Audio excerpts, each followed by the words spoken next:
आप परिवार का हीरा है, आपकी कीमत बाजारों में है, नौकर बनकर क्या गुजारोगे जिंदगी, असली मजा तो व्यापार में है। मेरी बात सुनकर आपको समझ आया होगा कि मैं विषय के विपक्ष में बात करने के लिए उपस्थित हुई हूँ। आजकल जो व्यक्ति की स्वयं की विचारधारा है कि उसका उद्देश्य और उसकी रुचि किस में है, परंतु न जाने आजकल क्यों सभी नौकरी के पीछे लगे हुए हैं और अपने भविष्य को खतरे में डाल रहे हैं।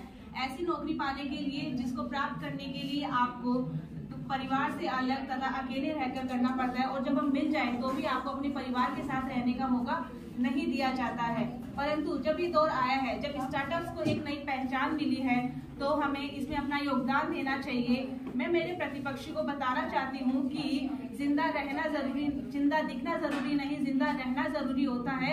और भारत को नौकरी लेने वाले की नहीं, देने वाले की जरूरत है। पता नहीं मेरे प्रतिपक्षी किस सकारात्मकता की बात कर रहे हैं, जहाँ पर मुझे यहाँ पर नकारात्मकता ही नकारात्मकता नजर आ रही है। मैं इन्हें बताना चाहती हूँ कि जो नौकरी है वो भूखा सोने तो नहीं देती, परंतु आगे बढ़ने भी नहीं देती। अगर आप जीवन में आगे बढ़ना चाहते हैं, आत्मनिर्भर बनना चाहते हैं, आर्थिक स्वतंत्रता चाहते हैं, तो आपको व्यापार से अच्छा कोई विकल्प नहीं दिखता है। और मैं चाहूंगी कि इन्हें बताना कि जो नौकरी में मैटर करता है कि सामने वाले को क्या चाहिए, लेकिन एक व्यापार में मैटर करता है कि आप अपना पैशन और अपनी रुचि किस में रखते हैं और सामने वाले को आप क्या देना चाहते हैं। एक उदाहरण के साथ बताना चाहती हूँ कि नौकरी साइकिल के पैडल की तरह है, जब तक मारोगे तब तक चलती रहेगी और जैसे ही रुकी तो आपकी नौकरी गई। वैसे ही बिजनेस है वो एक हवाई जहाज के सफर जैसा है। अगर एक बार रनवे से उसने उड़ान भरी तो फिर वह चलता रहेगा और आपके पास खुला आसमान है अपने उद्देश्य को पूरा करने के लिए। और अंत में मैं अपनी बात को समाप्त करना चाहूंगी कि वक्त के साथ लोग खैरियत नहीं हैसियत देखते हैं, और नौकरी लेने वाले नहीं बल्कि नौकरी देने वाले बनिए। धन्यवाद।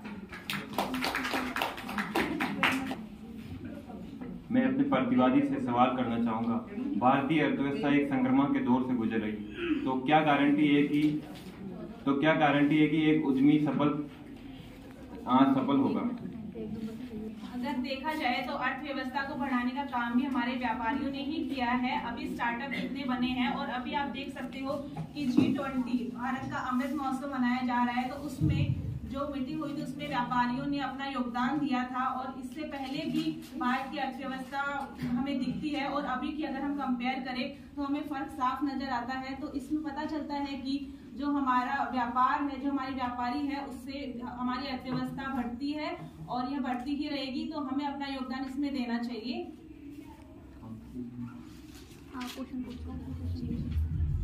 मैं इनसे क्वेश्चन पूछना चाहती हूँ कि 2014 से जो एक सर्वे किया गया उसमें देखा गया है कि 22 करोड़ लोगों ने एग्जाम फॉर्म भरे हैं सरकारी एग्जाम के लिए, परंतु जब 2022 में उसका आकलन किया गया तो पाया गया कि सिर्फ 7 लाख लोग ही उसे अभी तक सेंट्रल गवर्नमेंट में वो अपनी सर्विस दे रहे हैं। तो मैं इनसे जवाब चाहती हूँ कि जो बचे हुए लोग थे उन्होंने अपना सेल्फ एंटरप्रेन्योरशिप अपनाई है, तो ये इससे क्या प्रभाव पड़ता है कि सरकारी एग्जाम ही सब कुछ है?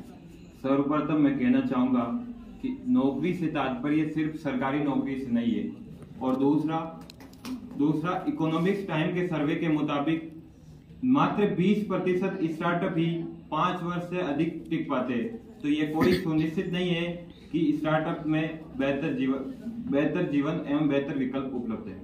धन्यवाद।